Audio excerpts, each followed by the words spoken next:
The following was recorded in front of a live studio audience at the Studio 21 Podcast Café.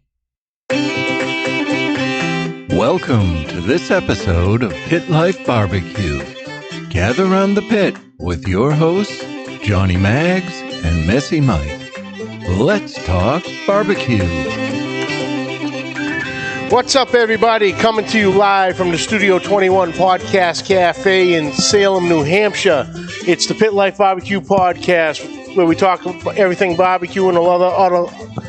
What are you doing? Oh, a lot of other topics you normally talk around the pit. As always, I'm joined by Messy Mike. Hello, hello. Oh, my bad. Little echo. What's going on? Nothing. We have a great guest today, Yes, but we do. I also have to tell you what you already know. After last week's show, I caved in and I'm ready for you. made a purchase. I'm ready for you, Jack. And the purchase was a Blackstone. I know. And I've never had more fun ever I know. cooking. You were like a little kid on Christmas morning, Yes. Saturday morning. Oh, it was awesome. I came over and we Yep. seasoned that bad boy up. We did. Then we did a couple burgers for the first quick cook. Then you surprised everybody and put about 10 pounds of fried rice together. Yeah, the picture made it look a little more. Well, yeah, actually, we'll give credit where credit is due. Hey, Kent, the fried rice was because of you, because I actually had shown him. You making the fried rice. I said you had made fried rice, and his ears perked up, so I showed him the video, and next thing you know this. So, you ready? Yeah. Okay. Go ahead. Are you here at your own willingness? Yes. Do you swear to stand by the family and everything that goes along with the family? Yes, I do. You're going to burn those saints in your hand, but you swear to take... Yeah. I think we should all keep it seasoned? I think you should get Blackstone tattoos. Can you shut the hell up? Go ahead. Don't interrupt me. Sorry. Take pictures of your Blackstone cooks and share them with all the Blackstoners. All day long. You have done 2 cooks so far. Mm-hmm. They have both come out very nice as far as I'm concerned. So from here on out, do not consider yourself a friend of mine. Consider yourself a friend of ours. Welcome to the Blackstone Mafia. Well, thank you. All right, we got that out of the way. Nice. He's sworn in. Anyway, let's get right down to brass tacks. Today, folks, we have a special guest joining us, Vic Clevenger of the Chimney Cartel. Vic, you there, brother? I am, man. There he is. This is kind of like a mobster. The Blackstone Mafia. Next thing you know, you have the mini pot mafia. We'll just have like a dang syndication. Everything going on. The mini pot mafia. Yep. That's Mark Lambert. We'll get in there. So, Vic, just quick, do you own a Blackstone or a Camp Chef? No. Well, I do own a Camp Chef. Okay. And but I don't own a Blackstone. I want one. My brother bought like a little 2-burner to take camping with him. He said, "You got one of these?" I'm like, "No, not yet." I said, "But I want one of the big ones, the big 4 or 5 burner ones, and put out in my outdoor kitchen area." He's like, "Man, it's a lifesaver. You got to get you one." But I ain't gonna settle for something I can put in my glove box. I gotta get a big one, you know. Yep. That's what I did. I got the 36-inch, 4 burners, and but you know, I got smokers, I got grills. It's just so much fun, and you can do so much on it. Which that's what's crazy, you know. What sold you on it was when you had that. When I had the event, and the guy next to you wasn't using it. You used it to warm up your mac and cheese. Correct. Right there and there you were sold on. I was sold on it right then and there. Yep. So that's a real flipper there. Use a Blackstone to warm up mac and cheese. So Vic, you're coming to us from Florida, correct? You in Florida right now?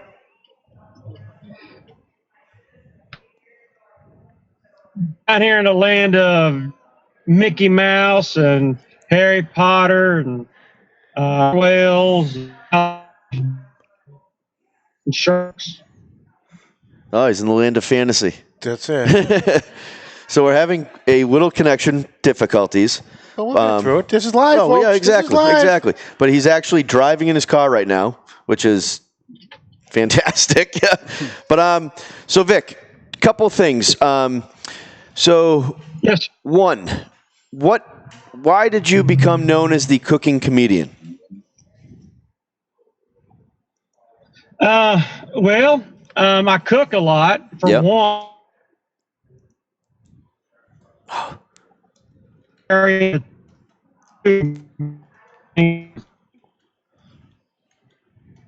And singing, I do regular comedy shows, places like the Improv and things. So I started billing myself as the cooking comedian, but it didn't just roll off the tongue as nicely as I would. So I was looking for another moniker, and I thought, well, I'll just use my name. And so it's kind of a thing that's kind of with me as the cooking comedian. Yeah. Because I've been at the World Royal places and emceed a bunch of things. So got started.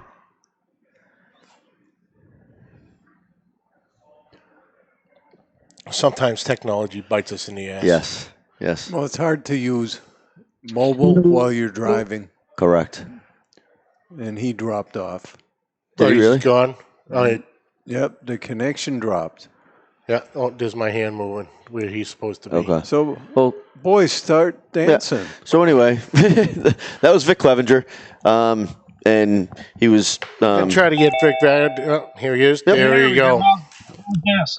Vic, let's do this. Let's try to have you turn off the video and see if the audio will come through a little better for us, because it's more important to have you heard than seen. Well, let's see if I can figure out how to do it. Well, you know the button you hit before? There we go. How's that? Better. So far, So clear far, as so well. good. All right, cool. You didn't even see me anywhere.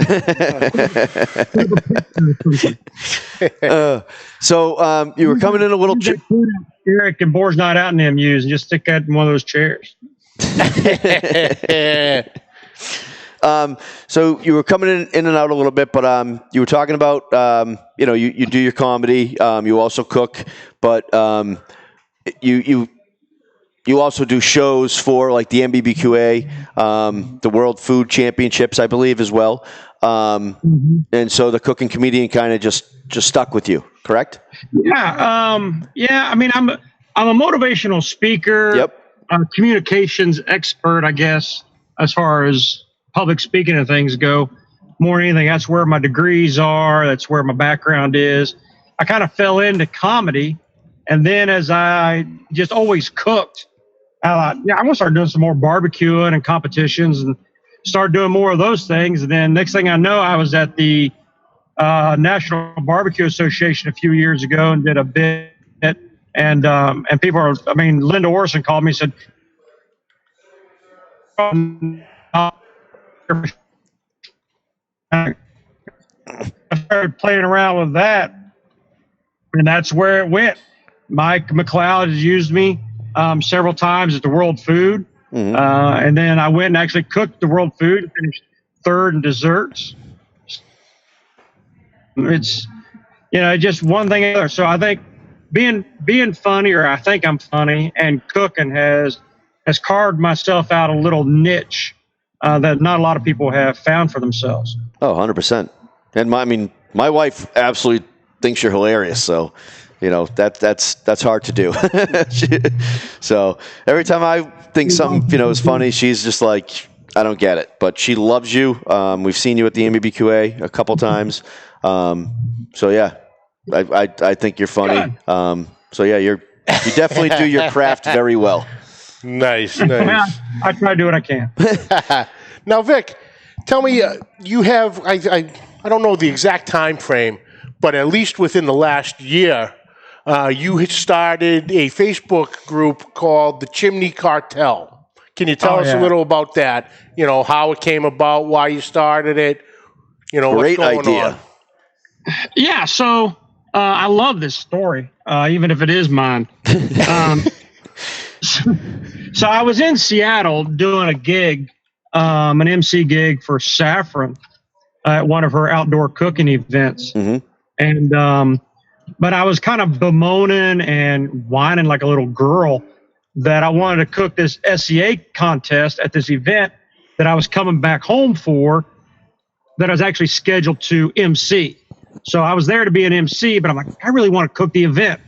And I said, but I don't want to haul my grills out. And I got my priority is doing the MC for this event. And she actually suggested, why don't you just take a chimney and a grill grate? And I'm like, all right, why not? So I did it. And there's about 30 people there. First time I ever cooked on a chimney, I finished about 13th. Wow. So I thought, well, that's not bad. Yeah. Not bad. People were laughing at me the whole time. The Joneses, Casey and Judy, that's big in the SCA, with Miracle in the Kitchen kind of group.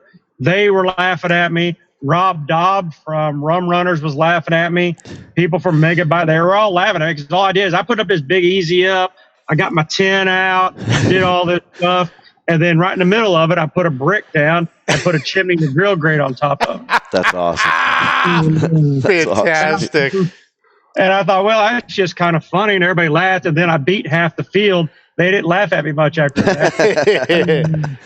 That's awesome. But then I posted that, like, oh, that's kind of, and Rob Dobb took some shit of it. What we that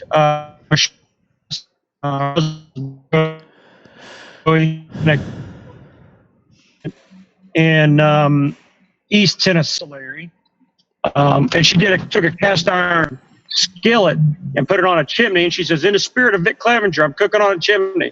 So I put, hashtag Chimney Cartel, and it just blew up from there. I mean, everybody wanted T-shirts.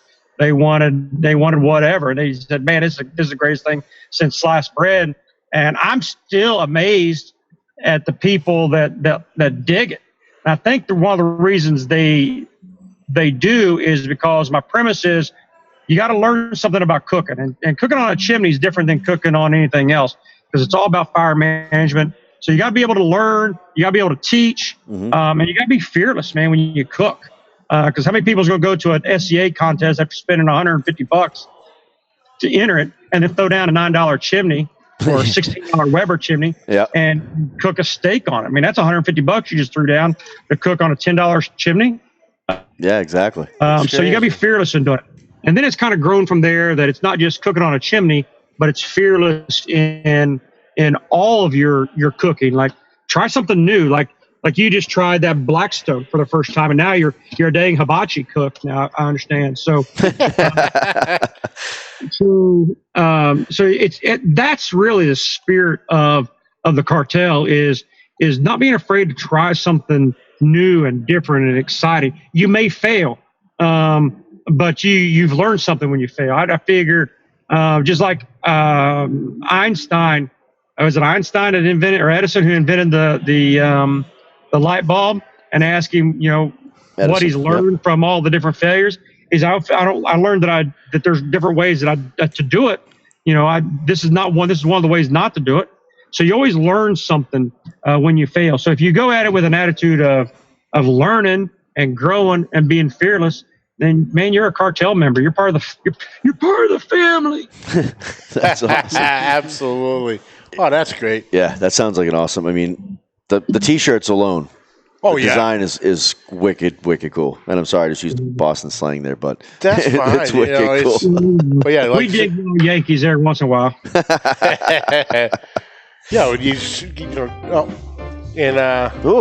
Commercial. The Buffalo break. So we'll be right back. We're going to take a quick break, and we'll be right back.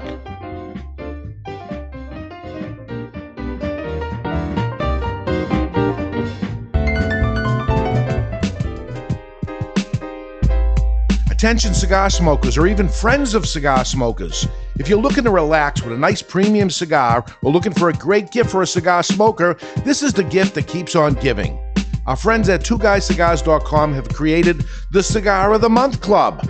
For just $24.99 per month, you or your friend that you're gifting will receive 4 premium handmade cigars every month, and shipping and handling is included. Go to twoguyscigars.com, that's the number 2guyscigars.com, and find the Cigar of the Month Club in the menu and sign up. It's that easy.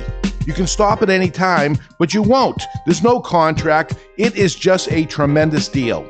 Go to twoguyscigars.com. That's the number 2guyscigars.com. Find the Cigar of the Month Club and sign up. At the same time, if you want to learn about the cigars you receive each month, you can smoke along with them on their own podcast called The Cigar Authority. Sit back, relax, and enjoy a nice premium cigar from our friends at twoguyscigars.com. And we are back. Vic, we still got you, brother. Yes, sir. All right. Fantastic. All right. Yeah, looking through some of the pictures when you had first sent me the invite for the group. Mm-hmm. I'm like, yeah, oh, absolutely. Okay, cool. We're looking. It's like, oh my God. This guy's, with the chimney and a grill grate, or even, I think there was one guy, he had, a screen, or like a cooling rack, chicken rack, you go on, anything. And it's just great. But that's the beautiful thing about the Facebook groups, especially the Chimney Cartel. You're seeing things you've never seen before. Right. Oh, yeah. Oh, people are sending me crazy stuff, man. You seen the old Facebook thing, a guy cooking in a filing cabinet and all that stuff. People have sent me actual pictures of them using a Walmart shopping cart. And it's guilty. Yeah. I saw one in my neighborhood. I'm like, I live in a pretty good neighborhood. There shouldn't be any shopping around my neighborhood. So I was going to swipe it, but then somebody took it. I did this. I was telling Mike a couple weeks ago. We were talking about the craziest cooks, and that's what I had literally did that years ago up at one of the motorcycle weeks in Laconia. We had a 55-gallon drum burn barrel that were just hanging around drinking beers. We got hungry, went to the grocery store. Instead of unloading all the bags, we just threw the whole cart in the back of the truck and came in, just put the cart on side on top of the burn barrel and started cooking up steaks. Yeah, people thought you were homeless. Yeah, that's all right. We looked like we were homeless. We had a nice, beautiful house, but none of us were. It looked like Jonestown the morning after. Oh, I bet. I bet. Yeah, so everybody definitely go check out the Chimney Cartel. Join it. Take some pictures. Now, there's two pages for the Chimney Cartel. One's just a general fan page, like, I just want to like it, and I'll throw stuff out there. And then there's the private page that you have to be accepted to join. That's where the more serious craziness happens. I put on something a while ago, I think last week, if anybody actually would eat an iguana, because they're crazy. I saw that. Yeah, I saw that post. They're crazy down here in South Florida. And down in the Caribbean, they're a delicacy, and they're called the chicken of the trees. Ooh. And I found out there's some people in the cartel that has actually eaten iguana and started sending me recipes for it. Wow. All right. I guess I got to order me one and throw down. Oh, what is that? Louisiana crawfish company? Bet you could probably. No, it's actually exotic meats out of the Caribbean. Screw that! You don't even gotta go there. Go next. I can get a 3-pound iguana for $50. Wow. Yeah. For that, I'm probably going to catch Absolute Health for this, but we can go next door to PetSmart. They probably have one right there. Oh, yeah. Well, yeah, I thought about that, but they're a couple $100 in there for pets. I go to South Florida and pick one out of a hotel for free. Wow. And so, hey, how was the alligator cook? Oh, man, I love cooking alligator. It's the best. This is a funny story. So I cooked one here at the house for people who want to have a party at my house. Why do people want to have parties at my house? I don't know, but they said, hey, Vic, let's have a party at your house, and you do all the cooking and provide all the food. I'm like, all right, sounds great. That's why. So I cooked an alligator. Everybody dug it, but people started seeing that stuff. And so when I went out to an outdoor event out in Seattle, Saffron says, you think you could bring a gator out here and cook it for the people? Because out in Seattle, they never seen anything like that. I mean, that was something I'm like, yeah, let me look around. So I got somebody, I put a post out, say, hey, I need an alligator. Anybody got one? So some guy says, I don't have one, but I'll give you some money to go buy one. In Seattle, that's awesome. Yeah. So I went to Cocoa. I had to leave at 6:00 Monday morning to fly to Seattle. I ended up driving to Cocoa Beach to a gator hunter's house who had a 5-foot gator that he He's and he had it bagged and cleaned, frozen in a cooler. So I took that from Cocoa Beach back to my house here in Central Florida. The next morning, I get up, pull it out of my freezer, put it back in a cooler, tape it all up, put it in checked baggage on the plane, and took it with me to Seattle. That's awesome. Did you get any questions? We got some kids like car seat there, somebody's golf clubs, alligator. And don't you think TSA didn't check it when it went through the X-rays? Because I opened it up and there's a big old thing in there that said this package was checked by the TSA. I'm like, I bet it was. yeah. They see the X-ray. We're all set. We're all set. It's just a dead body in a box. What do we care? Not a bomb. Oh, that's beautiful. So then you brought it to Seattle. Yeah, so I brought it to Seattle, and I cooked it in. Of course, I had to leave it thaw out. And of course, Seattle's like 100 degrees below the North Pole or something, and so I let it thaw out all week in the garage, and it stayed frozen most of the week. So the I never can pronounce the name, but it's one of those boxes. It's a Chinese. I don't know. It's Chinese. Oh yeah, the Chinese cooking boxes. Yep. Yeah. So some guys out there brought me one. So let's cook gator in that. I'm like, well, I've never cooked in that, so I'm willing. In the spirit of the Chimney Cartel, let's try it out. So what I did was, with these boxes, you put your food down inside of them, put the lid on, spread your charcoal and stuff across the top of it, and the heat just kind of bakes it. Yes. But I wanted a smoky flavor in there. So what I did was I took one of those wood chip boxes that you put on your grill if you want to smoke a little bit, and I put that down in the box with the gator, some apple chips, lit those so they would smolder while the gator cooked, and it cooked in about 4 hours, and the people there in Seattle were beside themselves when they saw me whip that gator out. First of all, in prepping it, they had never seen anything like that except for on the Discovery Channel. And then finally, when they got to taste it, they couldn't do a class. They were having a hard. They was trying to do a judges class for some contest. They couldn't do the judges class because people were lined up wanting to taste that gator, and wow. it was phenomenal. Now you're gonna have it wrapped in bacon, stuffed with sausage. Okay. Shoot, make you want to slap your grandma, man. Oh wow. Oof. All right, so the wrapping it in bacon is a necessity. Well, the barbecue ninja doesn't. Me and him's talked about this. Mm-hmm. He doesn't wrap it until later because he wants to get the more smoky flavor on the meat. Okay. I've done it a couple ways, and he's got a point about getting a smoky flavor on the meat and then wrapping it later. What the bacon does, because it's so fatty and it's bacon, it helps. And the gator is so lean; it's just nothing but a muscle. So it's so lean of a muscle. Just that's all. There's no fat to a gator, so it'll dry out quick, like almost worse than a chicken breast.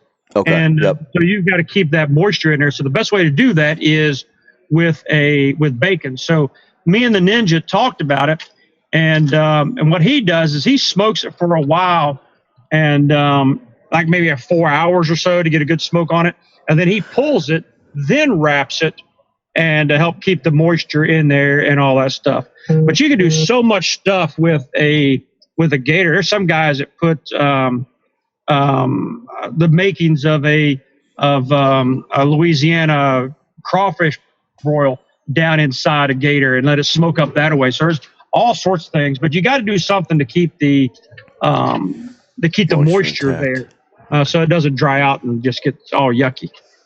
All right. Oh, that's cool. Yeah. Eat the jaw meat, the leg meat, and the tail meat. That's your best parts. The side is a little gamey. But man alive, you get a hold of some of that leg and jaw meat, shoot, dog. Oh. If we only had a gator. We do. He's still frozen. We just need to get him out. So we do have one. It's currently still frozen because really I think I've just been scared to cook it.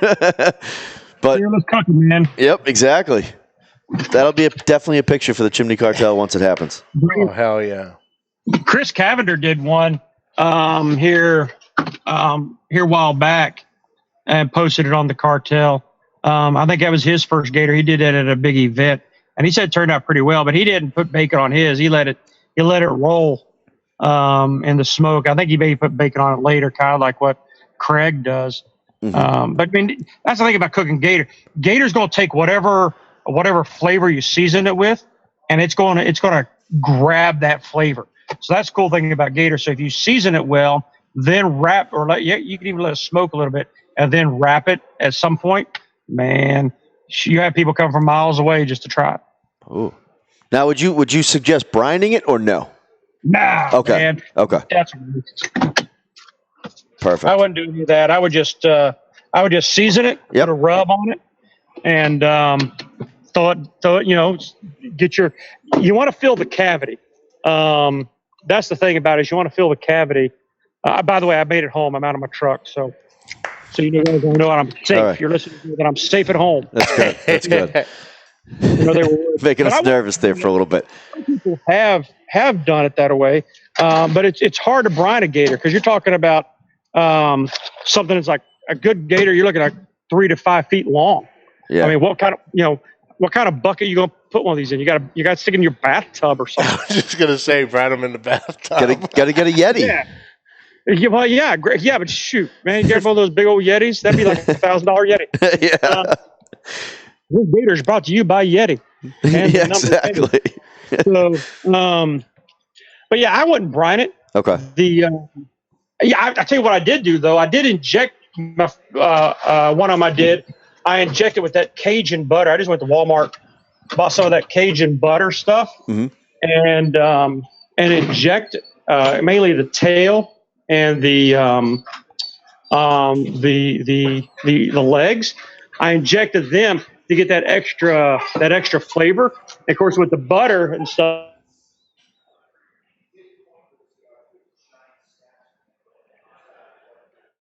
Oh, right there. He went in his house.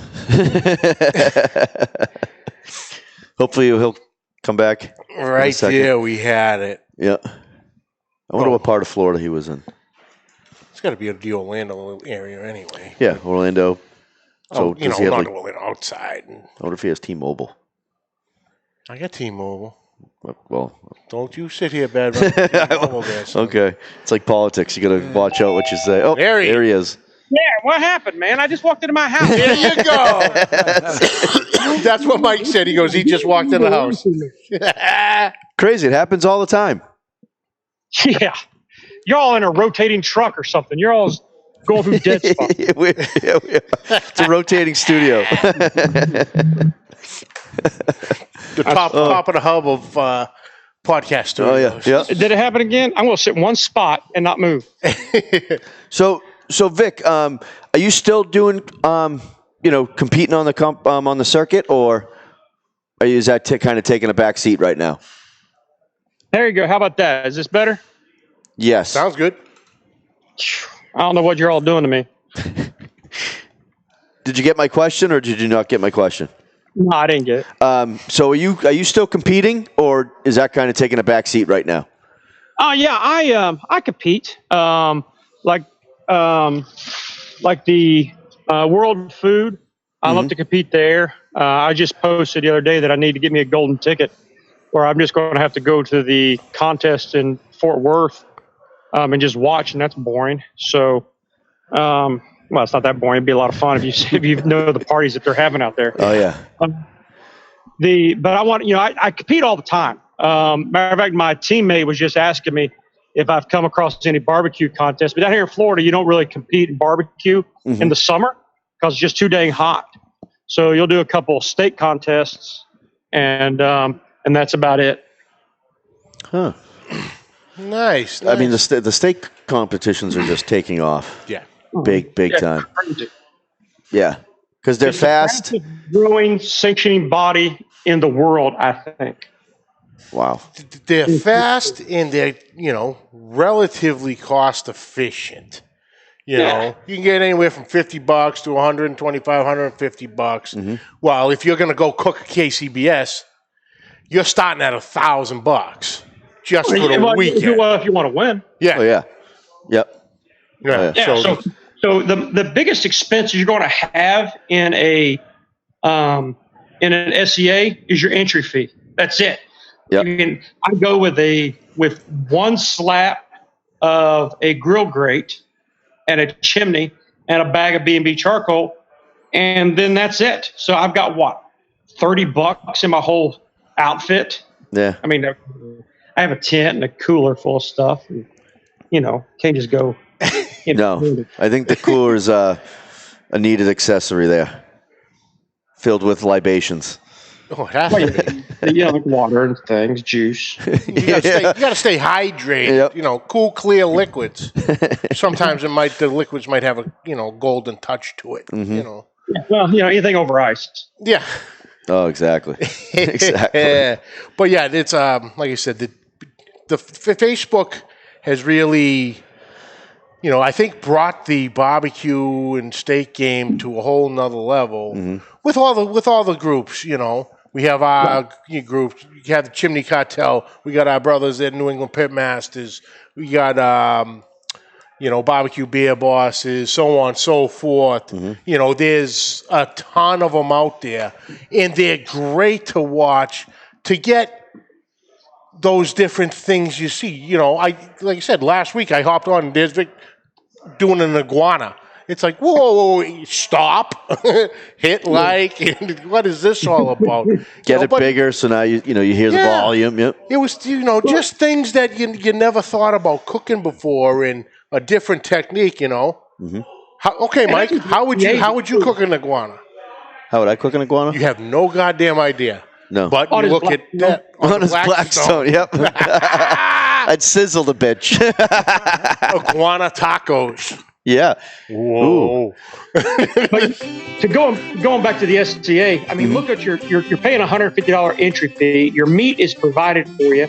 You bring in anything from a chimney to a PK to a Weber to an egg, whatever you've got, and you can come home with $1,000. That's awesome. You go to, and you're not there all weekend. Or you're not there all day. Yeah, and you're only there for like 8 hours. I mean, you go there in the morning, set up, have a few drinks, see your buddies. After the awards, you go back home, sleep in your own bed, or at a nice hotel or whatever. Yep. Now you go to a KCBS. I got to load up all my stuff Friday. Then I got to drive all the way to where I'm going. I got to unload all my stuff, pull out my cookers and everything, pull out $1,000 worth of meat, just so I can walk home with $1,000 if I win. Right. So to me, to get on kind of like a serious note, our barbecue sanctioning bodies are going to have to come up with ways to compete with other things like the SCA, because you're seeing a lot of people. They're not fully defecting to being just steak cookers, but you're seeing a lot of people crossing that line and doing a lot more SCA events than they are KCBS or FBA or MBN or anything like that. Cool. Yeah, absolutely. Yep. But Vic, listen, brother, thank you so much for taking some time out of your day, freeing up some schedule to come talk with us two idiots. I couldn't think of a better evening to spend my evening with two pretty guys like you. Attaboy. Thank you, Vic. Where can everyone find you on social media? Well, just look up my name, Vic Clevenger. Go to my website. Look up the Chimney Cartel. Any of those. Cool. His website's VicClevenger.com. Obviously. And on Facebook, Chimney Cartel, and you'll be good to go. Well, Perfect. Thank you again, brother, for joining us. We really appreciate it. Thank you guys for having me. Sorry about all the interruptions with the internet. No worries, brother. That's live. Well, that's it for this week, folks. We'd like to thank you all for joining us. You can catch the video on Facebook and YouTube, catch the audio on iTunes, Podbean, Spotify, Spreaker, Stitcher, iHeartRadio, Himalaya, and other podcast catches. On social media, find us on Facebook, YouTube, and Instagram at Pit Life BBQ. We'd love to hear from you. Please send your questions and comments to pitlifebbqpodcast@gmail.com. And like always, please subscribe, like, rate, and review. Hit that share button. Spread the word. Let's see the iguana pictures. Let's get that rolling. Yeah. But go to the page, check it out. Chimney Cartel. It's fantastic. And let's see some fearless cooking. I'm up for the challenge. All right. But Cool. Until next week, folks, Keep the smoke rolling.